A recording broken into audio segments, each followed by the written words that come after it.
देखिए हर खबर यहीं पर। सब्सक्राइब कीजिए TV9 भारतवर्ष।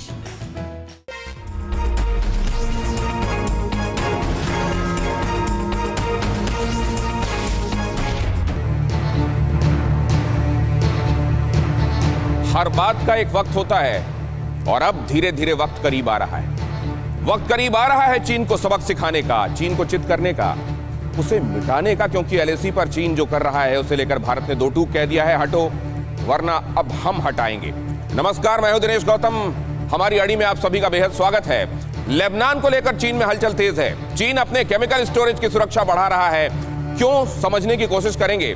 और दूसरी तरफ पैंगोंग के ऊपर कहां अड़ी है ड्रैगन की सेना, आपको बताएंगे। साथ ही आपको बताएंगे कि कैसे एक देश को लेकर अमेरिका और चीन के बीच का कोल्ड वॉर पहले चरण को पार करने वाला है, दूसरे चरण में एंट्री ले चुका है, और अगर तीसरे चरण में गया तो यह कोल्ड वॉर नहीं हॉट वॉर बन जाएगा। लेकिन उससे पहले यह बड़ी खबर देखिए। बेरूत में ब्लास्ट से चीन में खलबली। चीन ने केमिकल स्टोरेज की सुरक्षा बढ़ाई। पूरे देश में केमिकल स्टोरेज का रिव्यू करेगा चीन। चीनी सरकार ने 2 मंत्रालय को दी जिम्मेदारी। रिव्यू के आदेश के पीछे लेबनान धमके का हवाला दिया जा रहा है 2 अहम मंत्रालयों को। एक मंत्रालय वो जो इस बात पर निगाह रखता है कि कहां पर इस तरह के विस्फोटकों को स्टोर करना चाहिए, और दूसरा वो जो वर्क सेफ्टीज को लेकर, काम के संबंध में सुरक्षा के क्या मानदंड होने चाहिए और उनका पालन किया जा रहा है या नहीं, इन दोनों बातों पर वो ध्यान रख रहा है। और जाहिर है इसके पीछे लेबनान में हुआ धमाका है। चीन को ये डर सता रहा है कि कहीं उसके यहां भी इस तरह का कोई विस्फोट तो नहीं हो सकता। उसे ये लग रहा है कि वो तमाम जगह जहां उसने अपने विस्फोटक स्टोर किए हुए हैं, कहीं दूसरे दुश्मन देशों की मिसाइल्स के जद में, निशाने में तो नहीं आने वाले।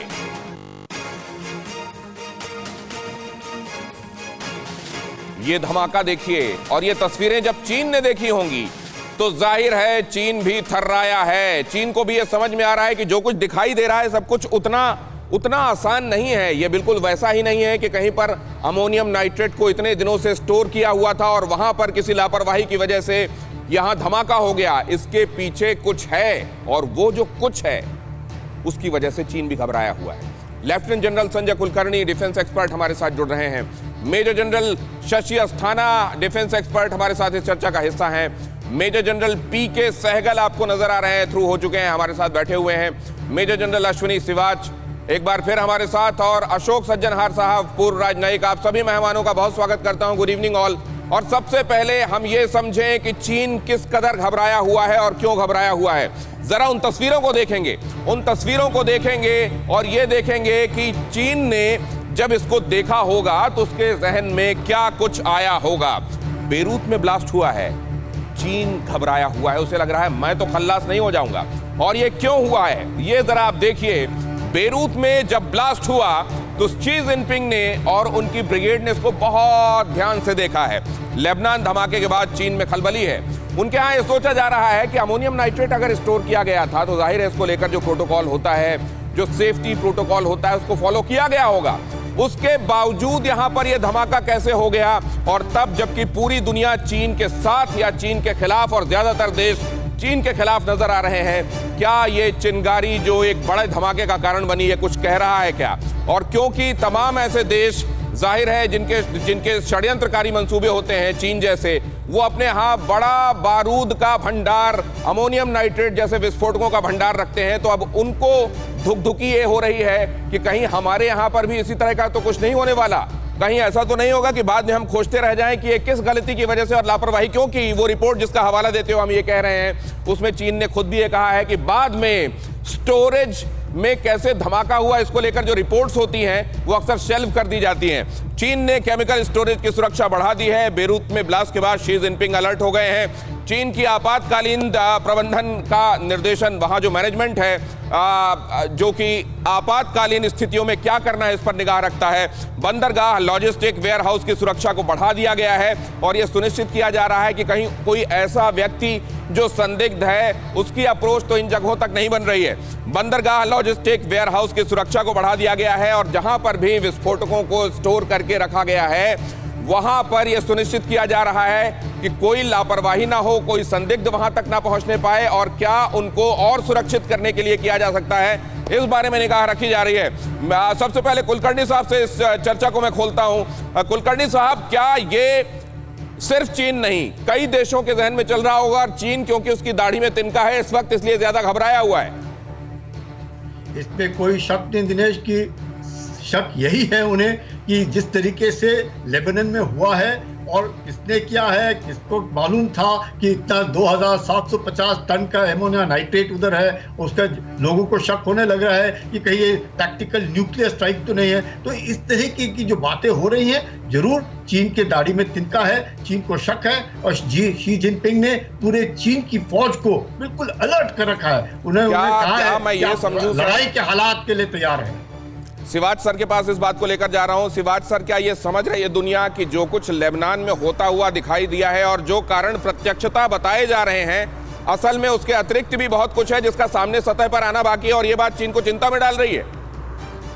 बिल्कुल ठीक बोला दिनेश आपने। ये चिंता डाले कि अमोनियम नाइट्रेट जो कि 7 साल से रखा हुआ था, अभी तक तो उसमें कुछ हुआ नहीं, मगर जो अब हुआ है कि वो हिजबुल्लाह ने कराया, इजराइल ने कराया, या किसका हाथ है, ये एक प्रकार से घबराहट दे रहा है चीन को भी, और चीन को लग रहा है कि आने वाले समय में वो बहुत वल्नरेबल है। और इसी को वो कह रहे हैं आपको दाढ़ी के जो चोर की दाढ़ी में तिनका, तो कुछ एक ऐसी बात हो रही है। तो चीन में घबराहट बहुत ज्यादा है। वैसे भी चीन घबराया हुआ है भारत को लेके, उसको समझ नहीं आ रहा करें तो करें क्या। तो मुझे लगता है कि चीन के अंदर एक बुखार है, चीन घबराया हुआ है, और चीन अभी पूरी सिक्योरिटी अपनी टाइट कर रहा है पोर्ट में। साउथ चाइना सी में अगर आप देखो तो उसने इंस्ट्रक्शन पास कर दी है 24/7 अलर्ट के लिए, और पूरी अपनी फौज जो है इंक्लूडिंग सीजिप में जो उसके सिंकियांग प्रोविंस में और तिब्बत ऑटोनोमस रीजन में एक प्रकार से 24/7 अलर्ट है। तो एक प्रकार से चीन के अंदर एक बुखार है, डर है, घबराहट है। लेकिन ये सर, क्या ये इसके पीछे वजह क्या जब ईरान के ऊपर हमला हुआ, इस बात को स्वीकारने में कि इजराइल की तरफ से हमला किया गया है, उसने काफी वक्त लगाया, क्योंकि इसमें यह होता है कि एक सॉवरेन कंट्री जब ये मानती है कि उसके यहां पर किसी ने आकर उसकी टेरिटरी पर आकर हमला बोला और वो वापस चला गया, तो एक तरीके से वहां की हुकूमत की भद्द पिटती है। जिस तरीके से एबटाबाद में आकर ओसामा बिन लादेन को निपटाया था अमेरिका ने, क्या शशि अस्थाना साहब ये जो सॉवरेनिटी की चिंता, अपनी आवाम को जवाब कैसे देंगे, ये जो हुकूमतों की चिंता होती है, शी जिनपिंग को यही चिंता खाई जा रही है क्या कि 165 निपट चुके हैं उसके यहां भी एक बार इसी तरह के विस्फोट में?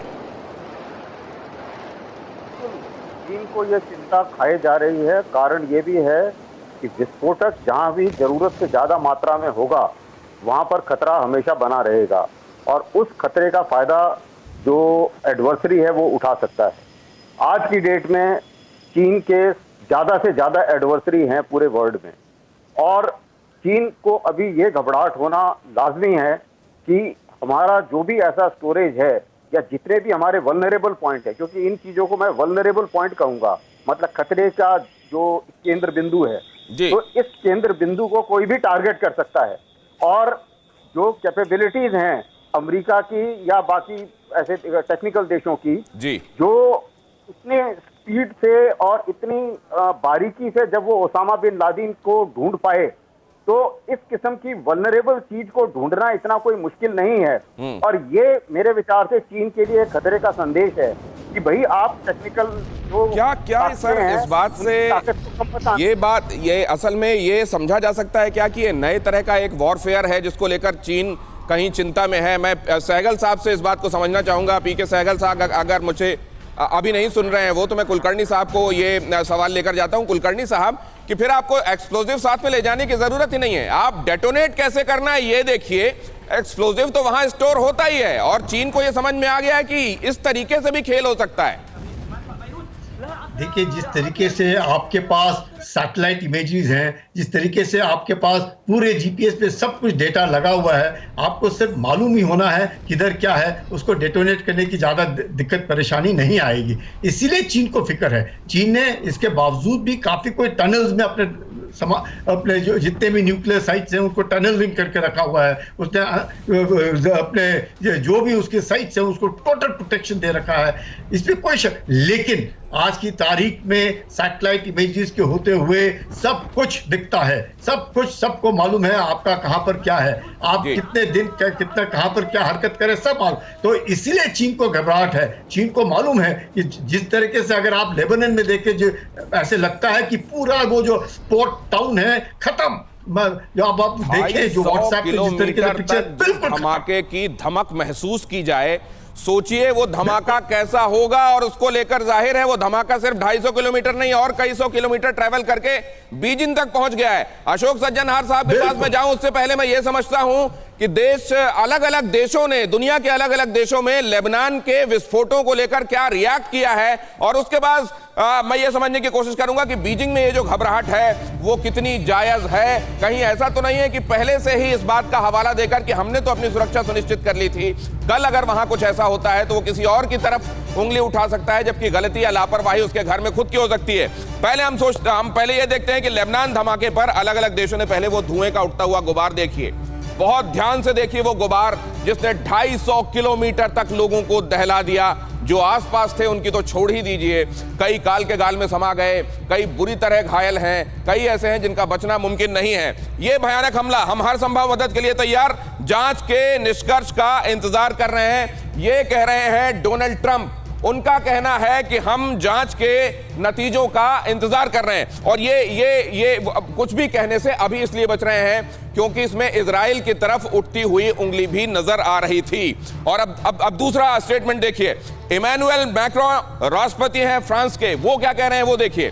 वो कहते हैं बेरूत ब्लास्ट के बाद लेबनान के हर व्यक्ति के साथ खड़ा हुआ है फ्रांस, लेबनान के हर व्यक्ति के साथ, मतलब सॉलिडेरिटी दिखाई जाती है। और इधर बोरिस जॉनसन कह रहे हैं, प्रधानमंत्री ब्रिटेन के, कि बेरूत के वीडियो ने हैरान किया है, हादसे में शिकार लोगों के साथ मेरी पूरी संवेदनाएं हैं। यहां आपको एक तरफ ये विस्फोट दिखाई दे रहा है और दूसरी तरफ वो रिएक्शंस दिखाई दे रहे हैं जो दुनिया के लिए मायने रखते हैं। यहां जस्टिन ट्रूडो क्या कह रहे हैं, प्रधानमंत्री कनाडा के, संकट की घड़ी में लेबनान के साथ एकजुट होकर हम खड़े हुए हैं। सॉलिडेरिटी दिखाने वाला दूसरा मुल्क आपको यहां नजर आ रहा है। अमेरिका ने क्या कहा, कनाडा ने क्या कहा, फ्रांस ने क्या कहा, ये आपने देखा। और उसके बाद अब एक्सपर्ट्स के पास चलते हैं। अब जबकि ये सामने आ गया है कि कौन सा देश किस तरीके से रिएक्ट कर रहा है, बहुत सारी थ्योरीज भी चल रही हैं, तो इसको लेकर सज्जनहार साहब, चीन के अंदर क्या समझ बन रही होगी, वो कैसे देख रहा होगा इस सबको? एक तो बात ये है जो काफी जो इसको इन्वेस्टिगेट कर रहे हैं, उन्होंने कहा है जो ठीक है 2750 टन वहां पर रखा हुआ था 7 साल में, परंतु उसकी क्या इतनी जो शक्ति है वो अभी तक कायम थी इसमें। दूसरी चीज है जो वहां से जब ये गुबार निकला तो जैसे कहते हैं ना एक न्यूक्लियर क्लाउड, उस प्रकार का था। तो इसका क्या मतलब है, ये मेरे विचार से अभी इन्वेस्टिगेशन हो रही है, तो इन्वेस्टिगेशन में ये सामने आएगा। परंतु जो आपने चीन का प्रश्न पूछा है उसमें हमको ये समझना है, देखिए चीन की सरकार बहुत ही इनसिक्योर है, वो अपने को बहुत असुरक्षित समझती है। अगर आप देखिए पिछले साल के नवंबर दिसंबर में जब कोविड-19 एकदम आया तो चीन ने क्यों नहीं बताया पूरी दुनिया को, क्योंकि वो हमेशा अपने को असुरक्षित महसूस करती है। और अगर हम देखें पिछले 4, 5, 6 महीनों का हाल, तो उसमें हम देखते हैं जो शी जिनपिंग ने अपने देश के बाहर तो बहुत उन्होंने कदम उठाए हैं, भारत के विरुद्ध कदम उठाया है, साउथ चाइना सी में कदम उठाया है, जापान के विरुद्ध, ताइवान के विरुद्ध, वियतनाम, फिलीपींस, मलेशिया, सभी देशों के विरुद्ध कदम उठाए हैं, परंतु उनके अपने देश में उनके विरुद्ध बहुत सारी आवाजें उठी हैं। हालांकि शी जिनपिंग उन्होंने प्रयास किया है जो उन सब आवाजों को शांत कर दिया जाए, ये कहकर जो ये करप्शन है, सीनियर आर्मी ऑफिसर्स हैं, सीनियर चाइनीज कम्युनिस्ट पार्टी के उनके जो कॉलीग्स हैं, उन सबको वो एक एक करके हटा रहे हैं, परंतु फिर भी उनके वहां पर न केवल इन लीडरशिप में परंतु आम जनता में भी उनके विरोध में रोष पैदा हो रहा है, क्योंकि एक तो उनकी इकोनॉमी बहुत खराब हो गई है और हमेशा वो इकोनॉमी को देखकर ही वो अपनी लेजिटिमेसी को बनाते रहे हैं। तो इसीलिए चीन के जो हालात हैं, चीन के लीडरशिप के जो हालात हैं, शी जिनपिंग स्वयं के जो हालात हैं, वो अपने को बहुत असुरक्षित महसूस कर रहे हैं, न केवल बाहर की शक्तियों से, क्योंकि बाहर की शक्तियां आपने देखा है। और इसीलिए कहा जाता है कि जब आप किसी दूसरे का बिगाड़ने की सोचते हैं तो आपकी रात की नींदें हराम हो जाती हैं, आपको हर हवा अपने खिलाफ साजिश करती हुई चलती हुई नजर आती है। मैं आपके पास आ रहा हूं, लेकिन उससे पहले यह बड़ी खबर आपको बता दूं, राहुल गांधी का प्रधानमंत्री पर हमला, चीन के सामने खड़े नहीं हो सकते पीएम, भूल जाइए, चीन का नाम भी नहीं ले सकते, प्रधानमंत्री को बचा रहा है रक्षा मंत्रालय, राहुल का ऐसा कहना है। अब सवाल यह है कि इस तरह के मामलों में यह स्टेटमेंट, क्या ऑपोजिशन को यही करना चाहिए जो ऑपोजिशन कर रहा है, या यहीं पर जिम्मेदारी का अभाव दिखाई देता है? कुलकर्णी साहब, आप कैसे देखते हैं इसको? आपका कहना ठीक है, जिम्मेवारी का अभाव नजर आता है। इस वक्त पूरा देश एकजुट होना चाहिए, इसमें कोई शक नहीं है। चीन हमारा दुश्मन है, पाकिस्तान हमारा दुश्मन है। उन दोनों के बरखिलाफ अगर अपने ही देश में आवाजें अलग अलग तरह की उठती हैं, बहुत खराब है। अब हमारे साथ सहगल साहब भी जुड़ गए हैं। सर, आपको माफी के साथ यहाँ रोककर सहगल साहब से भी मैं बात कर लूं, जरा इस पर पूछ लूं। सहगल साहब, ये इस तरीके ये टाइम है क्या इस तरह का सवाल इन मुद्दों पर खड़े करने का?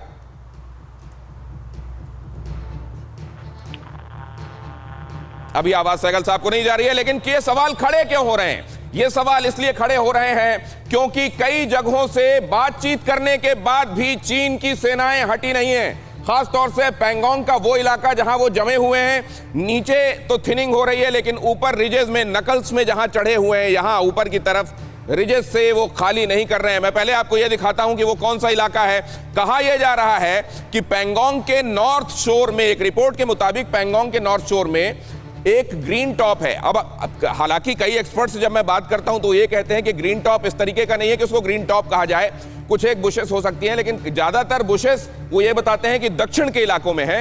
लेकिन उत्तर में, नॉर्थ शोर में जब ये बताया जाता है कि वहां ग्रीन टॉप है, तो मैं विशेषज्ञों से पूछूंगा कि क्या मिट्टी का रंग है इस तरह का कि उसको ग्रीन टॉप कहा जाता है, या वहां कुछ बुशेस हैं जिसकी वजह से उसको ग्रीन टॉप कहा जाता है। बहरहाल नटशेल में ये समझ लीजिए कि पैंगोंग में अगर ये नकल्स हैं, अगर ये फिंगर्स हैं, तो फिंगर नंबर 4 के ऊपर, क्योंकि उसको धान सिंह पोस्ट दिखाई देती है, फिंगर नंबर 4 में अगर ऊपर की तरफ चीन के सैनिक चढ़े रहते हैं तो उनकी निगाह हिंदुस्तान की तरफ धान सिंह पोस्ट में बड़ी आसानी से जाती है, जहां से लॉजिस्टिकल मूवमेंट होता है हिंदुस्तानी सेना का, इसीलिए वो वहां से खाली नहीं करना चाहते। और दूसरा, मैं आपको लगातार अड़ी में बताता रहा हूं कि किस तरीके से पैंगोंग और स्पेंगर लेक से निकलने वाले रास्ते आगे G219 पर जाकर जुड़ते हैं, और जिस वजह जहां से मेन सप्लाई होती है चाइना की, और इसी वजह से वो पैंगोंग का ये इलाका खाली करने के बारे में बहुत रिजिड दिखाई दे रहे हैं। यहां तक कि अभी तक जो कई राउंड्स की बात हुई है, जिसमें सैन्य कमांडर लेवल की बातचीत भी है और इधर डिप्लोमेटिक बातचीत भी चल रही है,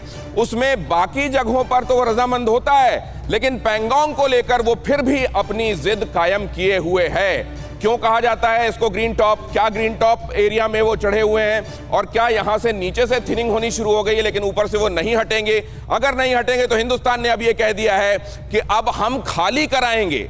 अगर डिसएंगेजमेंट विलफुली नहीं होगी तो फिर फोर्सफुली होगी। मामला किधर जा रहा है? हम चलते हैं सहगल साहब को, अगर मेरी आवाज जा सकती है। सहगल साहब, अभी शायद वो मुझे नहीं सुन पा रहे हैं, फिर से एक बार मुझे बताया जा रहा है। सिवाज साहब, ये किधर जा रहा है मामला, और ये ग्रीन टॉप क्या है सर? देखो, आपने ठीक बोला दिनेश, एक चीज समझनी पड़ेगी कि ये बार बार जो फिंगर टॉप की बातें कर रहे हैं, क्योंकि इधर अगर वो फिंगर 4 से फिंगर 8 का जो रिज लाइन है टॉप में, उससे उसको बहुत बड़ा फायदा है। एक तो ये जो धन सिंह थापा वाला जो आपका फिंगर 3 में आपने एक पोस्ट बना रखी है, उसको डोमिनेट करता है। दूसरी बात ये जो चिशूर और डेमचो का प्लेन एरिया है, जहां पर लड़ाई हो सकती है टैंकों की, उसको डोमिनेट करता है। एक ये लॉन्च पैड है जो आपका लेक में आने के लिए डुकुंग वाला, उसको डोमिनेट करता है। और जो एक बहुत बड़ी बात आपने बताई कि ये जो है एक प्रकार से जो ये हाइट है पैंगोंग की, ये एक प्रकार के सदर्न आपकी अप्रोच है आपके एक्साइजन के लिए। ये बहुत इंपॉर्टेंट है चीन को ऐसा लगता है। शिवाज सर, वो एक बात और कह रहा है कि हम आगे इसलिए बढ़े, फिंगर 8 से आगे की तरफ इसलिए आए क्योंकि आप अपनी तरफ इंफ्रास्ट्रक्चर में इजाफा कर रहे हैं। अब मेरा सवाल यह है शशि अस्थाना साहब से। सर, शिवाज सर, मैं आता हूं आपके पास। शशि अस्थाना साहब, अपने इलाके में इंफ्रास्ट्रक्चर डेवलप करने में उसको क्या तकलीफ है सर? क्या उसने कोई कसर छोड़ी है? और इस लिहाज से इसको एलिबाई के तौर पर इस्तेमाल करते हुए क्या वो ये कह सकता है मैं खाली नहीं करूंगा? देखिए, ये तो एक बहाना है, क्योंकि चीन ने अपने इलाके में इंफ्रास्ट्रक्चर पहले ही डेवलप कर लिया था। हम लोग तो इंफ्रास्ट्रक्चर अब डेवलप कर रहे हैं, तो ये तो एक बहाना माना जाएगा। जहाँ तक इस इलाके का सवाल है, जैसे कि सिवाज साहब बता रहे थे, इस इलाके से ऑब्जर्वेशन, डोमिनेंस और इसका एक सामरिक महत्व भी है। और मेरे विचार से टैक्टिकली जो वहां पर लोग लड़ेंगे या अगर इस किस्म से वहां पर कोई एक्शन होते हैं तो टैक्टिकली भी ये इलाका इंपॉर्टेंट है। तो स्ट्रेटेजिकली, टैक्टिकली, ऑब्जर्वेशन वाइज हर किस्म से ये इलाका इंपॉर्टेंट है। मुझे बताया जा रहा है कि सहगल साहब से हमारा संपर्क हो गया सर। ये तीसरा पॉइंट भी मैं आपका लूंगा, उसके बाद आगे जाऊंगा, लेकिन एक बार मैं सहगल साहब को चेक कर लूं। सहगल साहब, अगर आपको मेरी आवाज, चलिए अपना तीसरा पॉइंट पूरा कीजिए। और आप सहगल साहब जब जुड़ जाएं टेक्निकल टीम तभी मुझे बताइएगा, जब आप इंश्योर कर लीजिएगा। जी अस्थाना साहब। हाँ, बात यह है कि देखिए, हम क्लेम करते हैं कि हमारा इलाका फिंगर 8 तक है। जो लाइन ऑफ एक्चुअल कंट्रोल का दोनों के बीच में जो परसेप्शन है, जो ओवरलैप करता है इस इलाके में, तो हम लोग बोलते हैं कि वो 8 तक जाता है हमारा एरिया।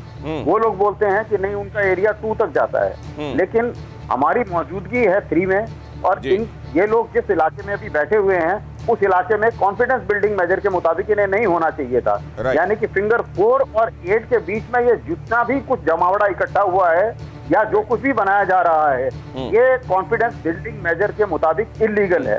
और इसलिए हमारा जो ये स्टैंड है, ये मेरे विचार से इनवॉयलेबल स्टैंड है, जिसके ऊपर हम हर किस्म की ऑप्शन के लिए तैयार हैं और हमें हर किस्म की ऑप्शन देखनी पड़ेगी। लेकिन अब सवाल यह है कि अब हमारे पास ऑप्शंस बचे क्या हैं? क्या हम अपने सारे ऑप्शंस एग्जॉस्ट कर चुके हैं और अब एक ही ऑप्शन बच रहा है, फोर्स, या अभी भी कुछ ऑप्शंस बचे हुए हैं? सज्जनहार साहब।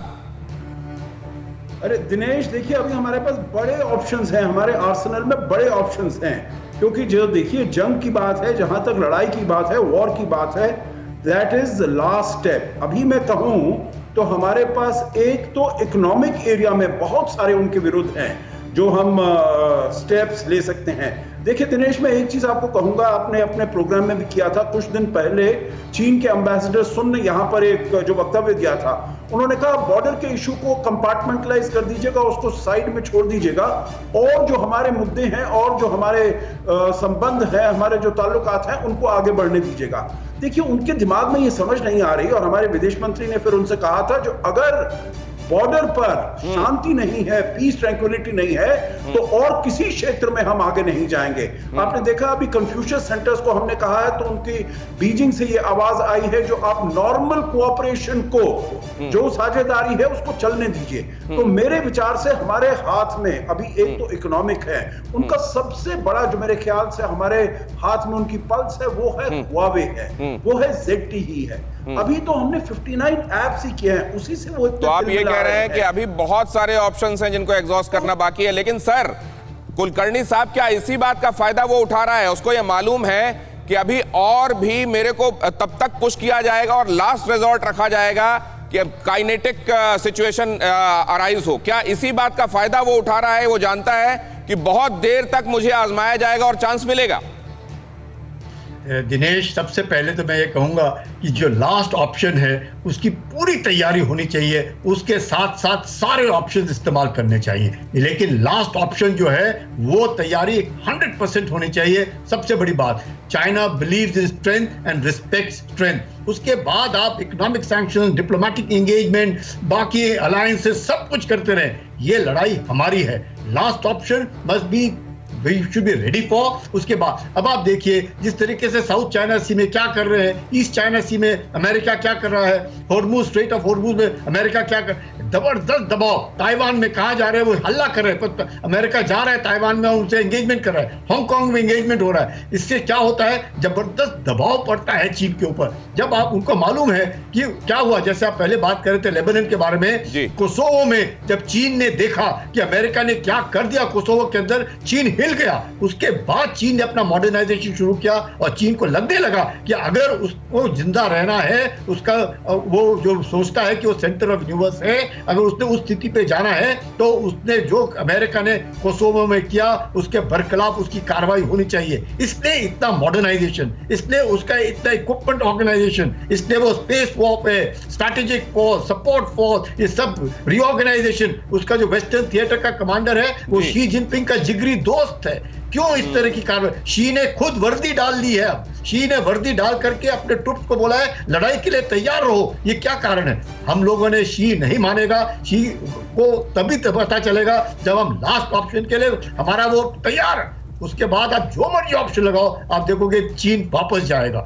चीन तभी वापस जाएगा जब उसको लगता है कि उसकी दाल यहाँ नहीं गलने वाली। जब और इससे पहले कि मैं ये जो आखिरी पड़ाव है अड़ी का उसकी तरफ जाऊं सर, अब मुझे पता चल रहा है कि सहगल साहब हमारे साथ, और असुविधा के लिए माफी सर, तकनीकी कई बार इस तरीके से समस्याएं होती हैं, आप तो समझते ही हैं। लेकिन मैं ये समझना चाह रहा हूं कि ये जो स्थिति बनी हुई है पैंगोंग से नहीं हटने वाली, बाकी जगहों पर वो जो कह रहा है वो कुछ हद तक कर रहा है, लेकिन पैंगोंग में क्यों ये डेडलॉक बना हुआ है और ये किधर जाती हुई स्थिति दिख रही है? यहाँ का तोड़ क्या है? हिंदुस्तान को क्या करना चाहिए सहगल साहब, जल्दी से? देखो, मैं उस जगह पे तीन साल तक हेलीकॉप्टर यूनिट कमांडर था, उस तमाम एरिया को अपने हाथ की लकीरों से बेहतर जानता हूँ। पैंगोंग से ऑक्यूपाई करने से उसको 2-3 बड़े फायदे हैं। ले की तरफ बढ़ने के लिए 2 सड़कें हैं, एक खरदुगला से दूसरा चांगला, दोनों को ये डोमिनेट कर सकता है, दोनों को इंटरडिक्ट कर सकता है, बिल्कुल उसी तरीके से जैसे कारगिल से हमारी लाइफ लाइन को पाकिस्तान इंटरडिक्ट कर रहा था। वो फिंगर 4 से वो जो धनसिंह पोस्ट है उसको भी डोमिनेट करता है, फिर वो लुकुंग को एरिया को डोमिनेट कर सकता है। थोड़ा और आगे आ जाए तो लुकुंग को एरिया से हमारी जो लाइफ लाइन है आगे त्रिशूल से आगे फुकचे और दमचौक को जाती है, उसको भी इंटरडिक्ट कर सकता है। इसलिए बहुत जबरदस्त उसको टेक्टिकल एडवांटेजेस हैं। उन एडवांटेजेस को ध्यान में रखते हुए वो उस जगह से आसानी से नहीं हटेगा जब तक उसके ऊपर हम बहुत ज्यादा और ऑप्शन एक्सरसाइज ना करें। हमारे पास पॉलिटिकल ऑप्शन है, डिप्लोमेटिक ऑप्शन है, इकोनॉमिक ऑप्शन है, मिलिट्री ऑप्शन भी है, लेकिन हमको प्रोवोक नहीं होना, हमको मिलिट्री ऑप्शन एक्सरसाइज नहीं करना, बिकॉज वो हमारे हित में नहीं होगा। ठीक है सर, आप कह रहे हैं कि अभी हमको ज्यादा मिलिट्री ऑप्शन को लास्ट रिजॉर्ट रखना चाहिए, लेकिन कुलकर्णी साहब का यह कहना है कि उस लास्ट रिजॉर्ट की पूरी तैयारी रखनी चाहिए। यह नहीं मानना चाहिए कि वो नौबत नहीं आएगी। अमेरिका और चीन के बीच तनाव बढ़ सकता है। एक अहम खबर आपको बता दूं, पहले से ही चल रहा तनाव और ज्यादा बढ़ सकता है। यूनाइटेड स्टेट्स और चीन में हो सकता है जबरदस्त तकरार। ताइवान जाने वाले हैं अमेरिकी स्वास्थ्य सचिव, और अमेरिका के इस कदम से चीन में हड़कंप है। चीन का दावा है कि ताइवान तो हमारा है और बगैर हमको कॉन्फिडेंस में लिए एक तरफा संबंध ताइवान के साथ कैसे बनाए जा सकते हैं, बढ़ाए जा सकते हैं। एलेक्स अजार, आइए मैं इस खबर को पूरे तौर पर आपको दिखाता हूं यहां बिग वॉल में, और उसके बाद एक्सपर्ट्स का रुख करूंगा। असल में साउथ चाइना सी में बहुत कुछ चल रहा है, ताइवान और चाइना के बीच में बहुत कुछ चल रहा है, और किस तरीके से चीन को उसकी हैसियत दिखाने में अमेरिका भी लगा हुआ है। ताइवान जिसको अपना अधिकार क्षेत्र बताता है और ये बताता है कि वन चाइना पॉलिसी के तहत ताइवान तो हमारा है, असल में ताइवान रिपब्लिक ऑफ चाइना कहलाता है, और पीपल्स रिपब्लिक ऑफ चाइना मतलब चीन, वो चाहता है कि ताइवान वन चाइना पॉलिसी के तहत मेरे साथ आ जाए, लेकिन ताइवान जाहिर है ऐसा नहीं चाहता, और अमेरिका उसको हमेशा इस बारे में प्रश्रय देता रहा है। अमेरिका चीन में वार पहला चरण पार हो चुका है। जानते हैं आप कि अभी तक एक दूसरे की तरफ केवल त्योरियां तानी जा रही थी और यह दिखाया जा रहा था कि अगर तुम बाज नहीं आओगे तो फिर हमसे टकराना पड़ेगा। अब ये देखें, ताइवान में एक तरफ चीन अपना दावा ठोक रहा है और वहां उसके जो वॉर प्लेन्स हैं, वहां जो उसकी पनडुब्बियां हैं, वो सब अपना निशाना साधे बैठी हुई हैं। वो ताइवान को लगातार इंटिमिडेट करता रहा है, यहां तक कि उसके जो उसके अधिकार क्षेत्र में आने वाला जो वहां का समुद्री क्षेत्र है उसमें भी जाकर उसको धमकाने का काम करता रहा है। और इधर अमेरिका उसी को प्रीएम्प्ट करते हुए और उसको नलीफाई करने के लिए अपनी मौजूदगी, अपने बड़े वॉरशिप की मौजूदगी वहां सुनिश्चित कर रहा है।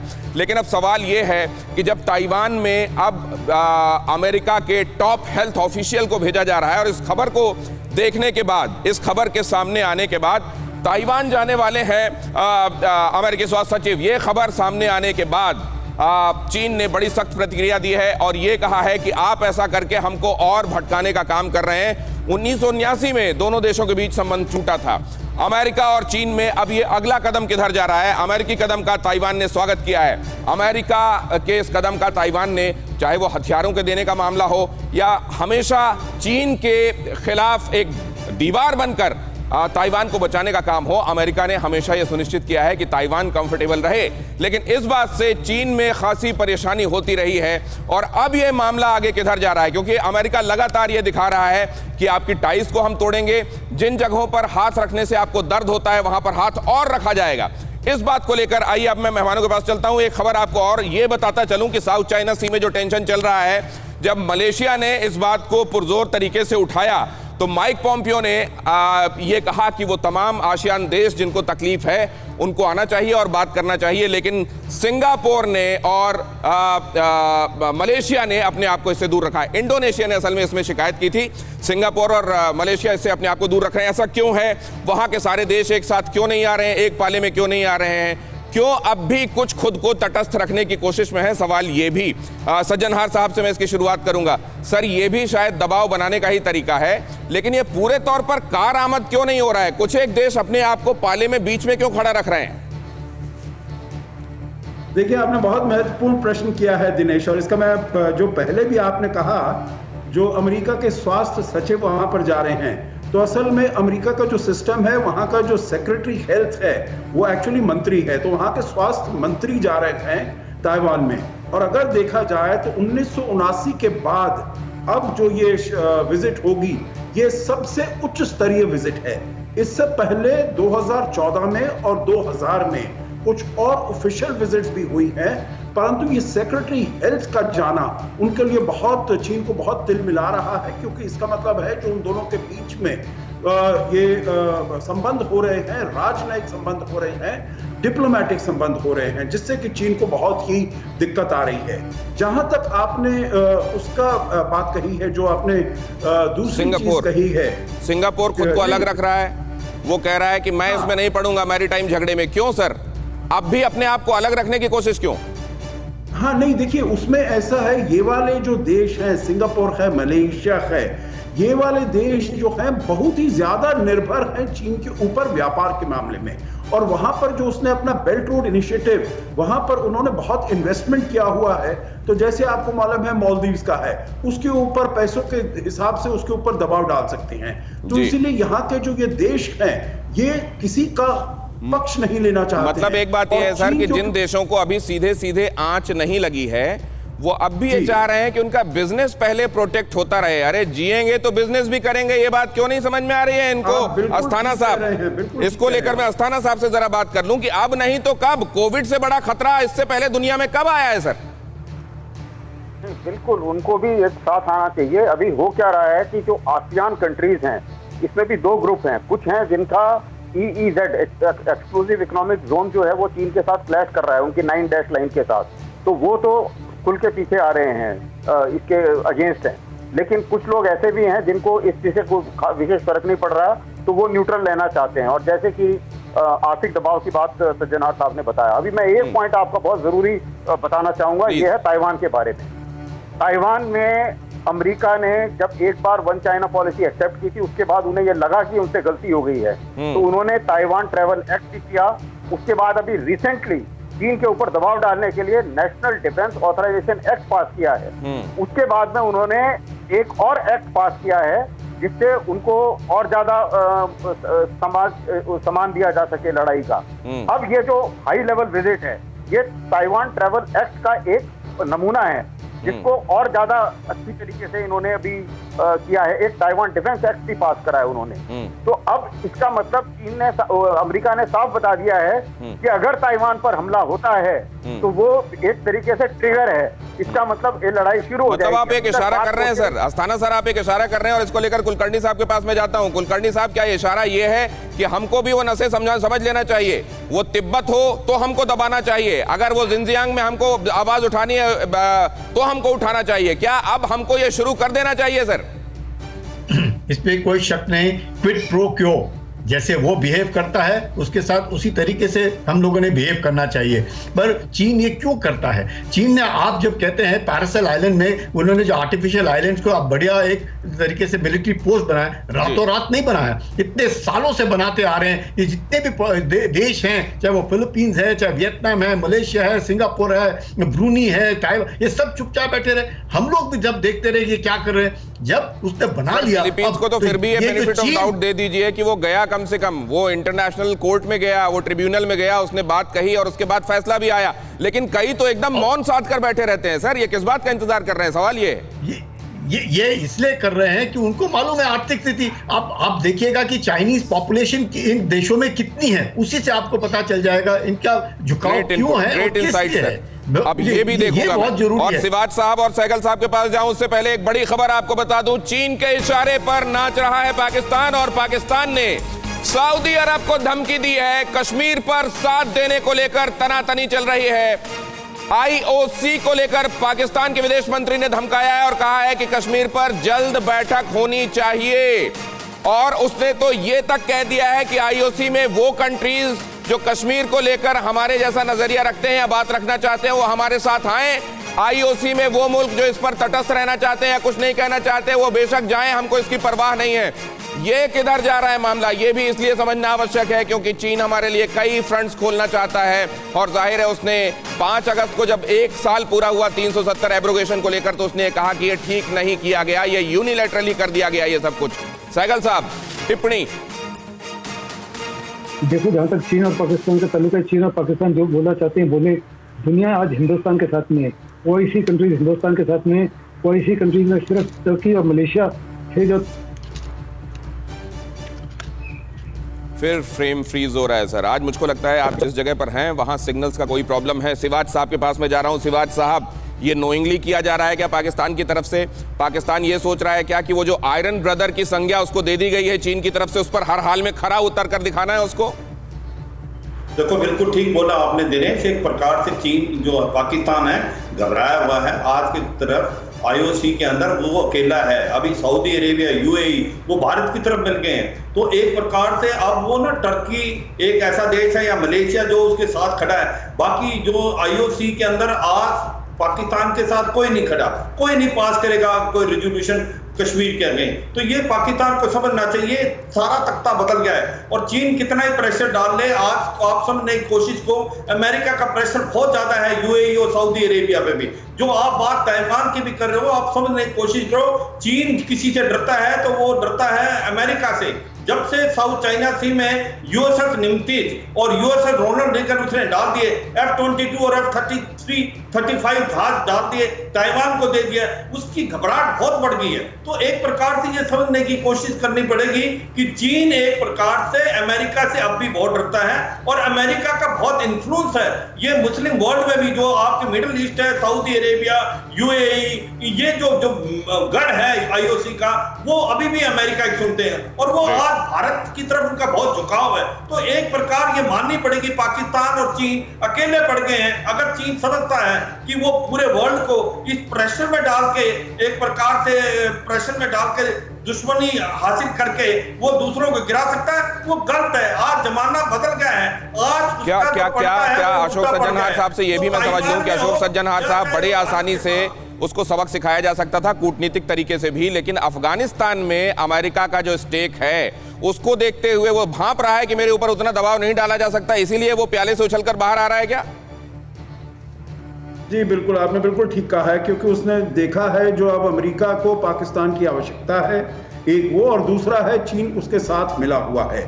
देखिए, आपने ये भी देखा होगा दिनेश, जो कल की जो बात है 5 तारीख को चीन और पाकिस्तान ने मिलकर फिर से कश्मीर का मुद्दा यूएन सिक्योरिटी काउंसिल में उठाने का प्रयास किया, परंतु उनको वहां भी मुंह की खानी पड़ी, क्योंकि सभी देशों ने कहा जो ये बायलैटरल इशू है ये दोनों देशों को एक साथ बातचीत करके इसको सुलझाना चाहिए और यहाँ पर यूएन सिक्योरिटी सर एक अहम खबर आ रही है, वो भी मैं आप लोगों को बता दूं, हालांकि उसके बाद उस पर चर्चा करने का वक्त तो मेरे पास नहीं बचेगा, कि जापान ने चीन को धमकी दी है।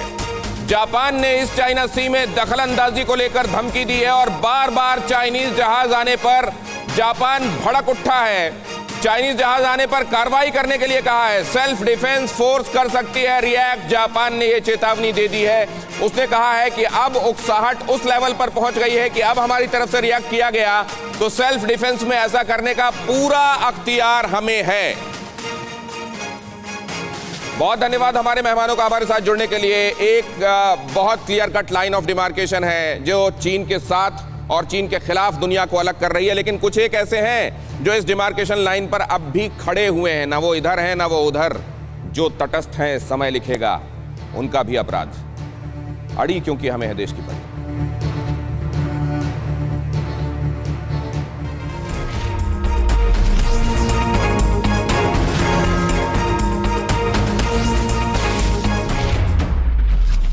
फिक्र आपकी, सोमवार से शुक्रवार रात 9 बजे सिर्फ TV9 भारतवर्ष पर।